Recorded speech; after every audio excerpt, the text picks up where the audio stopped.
अस्सलामुअलैकुम जी, कैसे हैं आप? उम्मीद है आप सब ठीक होंगे। अल्हम्दुलिल्लाह हम सब भी ठीक हैं। जी, हमारे दिन का आगाज़ हो चुका है और साथ ही हमारी ड्यूटी भी शुरू हो गई है बच्चों को बस स्टॉप पर स्कूल के लिए छोड़ने की। तो ये बसें भी अपने टाइम पे पहुंच गई हैं और बच्चे अब जा रहे हैं स्कूल। तो जी इसके बाद मैंने घर आकर बनाई जी पकौड़ियाँ बेसन की। तो ये बहुत सारे लोग बनाते होंगे और इसका नाम भी जानते होंगे। मेरे ससुराल में ये बहुत पसंद की जाती हैं और ख़ास तौर पे मेरे हस्बैंड की ये फ़ेवरेट हैं। तो मैंने कहा ये रेसिपी भी मैं आपके साथ शेयर करूं। तो इसके लिए मैंने 2 कप बेसन लिया है और फिर इसके अंदर मैंने तमाम मसाले सूट दिए जिनमें नमक, मिर्च, ज़ीरा, सूखा धनिया, गरम मसाला 1 टीस्पून सारे मसाले डालने के बाद अब मैं इसमें डाल दूँगी 3 टेबलस्पून ऑयल के और साथ ही इसमें मैं डाल दूँगी रूम टेम्परेचर पे रखा हुआ 2 टेबलस्पून दही। तो फिर इन तमाम चीज़ों को मैं अच्छी तरह से मिक्स करके इसको मैं अच्छे तरीके से आटे की तरह गूँध लूँगी। इसमें वैसे पानी की ज़रूरत नहीं पड़ती, ये दही से ही गुन जाता है। लेकिन अगर ज़रूरत पड़े तो आप इसमें 1-2 स्पून जो हैं वो नीम गर्म पानी के यूज़ कर सकते हैं। तो इस तरह से इसको आपने गूँध लेना है, ना ज़्यादा सॉफ्ट हो ना ज़्यादा हार्ड। और अब इसके ऊपर थोड़ा सा ऑयल लगाकर अब हम इसको प्लास्टिक के रैपर में रैप करके और इसको आधे घंटे के लिए रख देंगे। बहुत मज़े की बनती हैं, आप भी ज़रूर बनाइएगा, इंशाल्लाह आपकी भी बहुत अच्छी बनेंगी और फिर मुझे कमेंट्स बॉक्स में बताइएगा। तो इधर जी अब हम इसका मसाला तैयार करते हैं जिसके लिए मैंने 2 मीडियम साइज़ के प्याज, 2 टमाटर, थोड़ा सा लहसुन, अदरक और सब्ज़ मिर्चों को अच्छे तरीके से ब्लेंड करके अब ये पैन में डालकर इसको पकने के लिए रख देंगे। बैटर अब हमारा पकता रहेगा। अब हम बनाते हैं बेसन की पकौड़ियाँ जो कि हमने गूंद के रखा है। उसमें से मैंने थोड़ा सा ये आटा ले लिया है। अब मैंने अपने हाथों को थोड़ा सा ग्रीस करके इसको मैं हल्का सा रोल रोल करती जाऊंगी और अब मैं इसके छोटे छोटे पीस काट लूँगी इस तरीके से।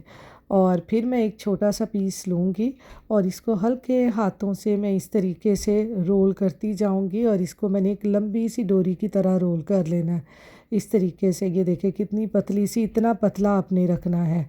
तो अब हम नाइफ़ को लगाते हैं ऑयल और अपनी पकौड़ियों को जो दही बल्लों में डालने वाली बूंदी होती है ना उसके साइज़ की हमने काटते जाना है इस तरीके से। ये सारा हमने रोल करके इस तरह से काटते जाना है। इसी तरह आपने ये छोटे छोटे पीसीस को लेकर और इनको काट कर इस तरह से इसकी पकौड़ियाँ बना लेनी है। तो इस तरह से मैं भी बना लूँगी। तो ये मेरा आखिरी पीस रह गया है, इसको भी मैं अब रोल करके तो अब मैं अपनी पकौड़ियाँ बना लूँगी। ये देख रहे होंगे आप मैं कितने हल्के हाथों से इसको मैं रोल कर रही हूँ। तो यहाँ पर जी ये सारी जो है मेरी पकौड़ियाँ बन चुकी हैं। ये देखें कितनी ज़बरदस्त ये बनी है। अब हम इनको इसके बाद करेंगे फ्राई, लेकिन इससे पहले जो हमने लहसुन अदरक प्याज का मसाला रखा था उसका पानी खुश्क हो गया है। अब उसमें हम अपने ये मसाले डालते हैं, धनिया, ज़ीरा, नमक, मिर्च और हल्दी और इनको भून लेते हैं। तो इनको थोड़ा सा भूनने के बाद अब मैं इसमें डाल दूँगी 2 चम्मच ऑयल के और इनकी अच्छी तरह से करूँगी मैं बुनाई।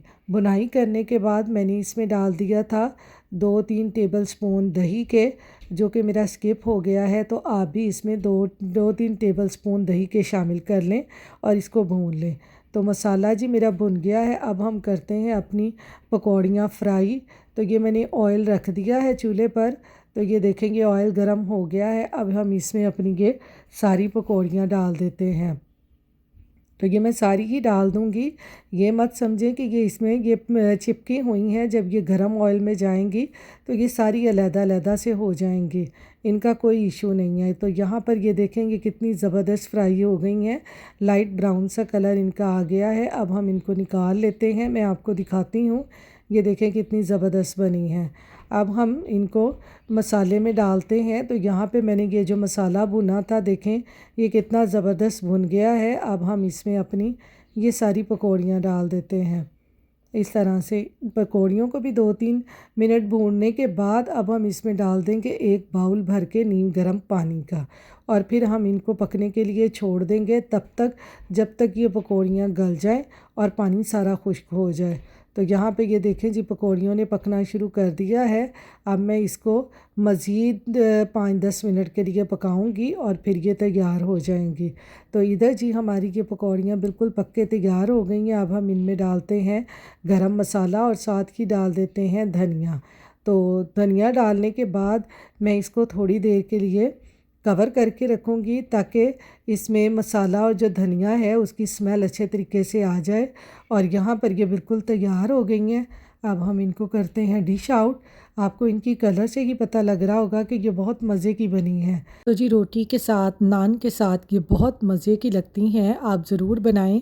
इसके साथ ही नई वीडियो के साथ हाजिर होंगी। अल्लाह हाफिज़।